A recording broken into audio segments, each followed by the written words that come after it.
외양난초 기질이 맛이 갔을 때 하는 행동. 1. 무절제.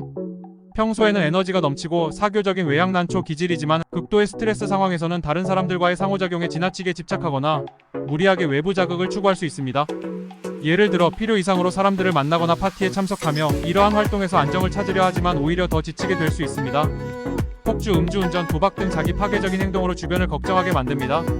영화 위대한 개츠비 주인공 제이 개츠비는 사랑하는 여자를 잊기 위해 끝없이 파티를 열고 사람들과 어울립니다.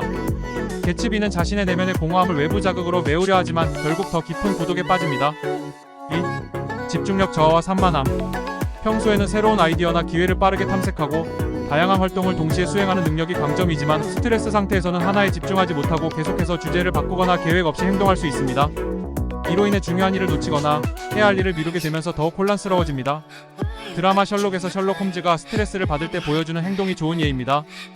평소에는 날카로운 집중력으로 사건을 해결하지만 스트레스 상황에서는 한 가지에 집중하지 못하고 여기저기 산만하게 돌아다니며 여러 가지 일을 동시에 시도하려 합니다.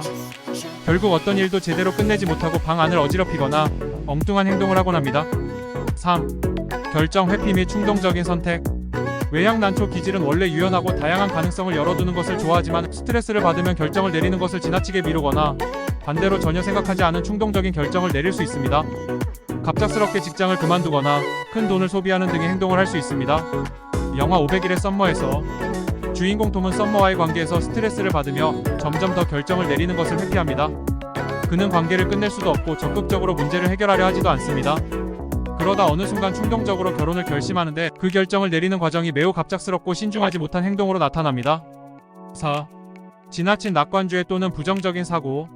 원래 긍정적인 면을 보는 경향이 있지만 과도한 스트레스 상황에서는 비현실적으로 낙관적이거나 반대로 모든 것이 잘못될 것이라는 극단적인 비관주의에 빠질 수 있습니다. 예를 들어 모든 일이 잘 풀릴 거라 믿고 무리한 계획을 추진하다가 실패하거나 작은 문제에도 모든 것이 망가졌다고 생각할 수 있습니다. 영화 인셉션에서 코브는 아내 말의 죽음에 대한 죄책감과 트라우마로 인해 자신이 직면한 현실을 왜곡하거나 극단적인 낙관과 비관 사이에서 혼란스러워합니다. 그는 아내와의 기억에 집착하며 그 기억 속에서는 모든 것이 잘 될 거라 믿지만 실제로는 그것이 불가능하다는 사실을 무시합니다. 5. 책임 회피. 스트레스 상황에서는 자신의 의무나 책임을 회피하고 어려운 문제를 회피하려고 할 수 있습니다.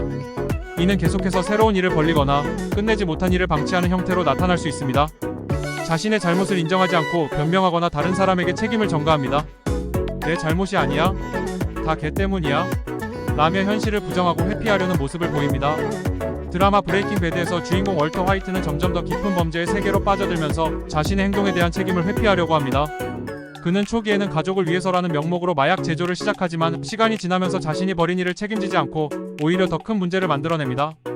이상은 외양난초 기질이 맛이 갔을 때 보이는 역기능적 행동에 대해 알아보았습니다. 감사합니다.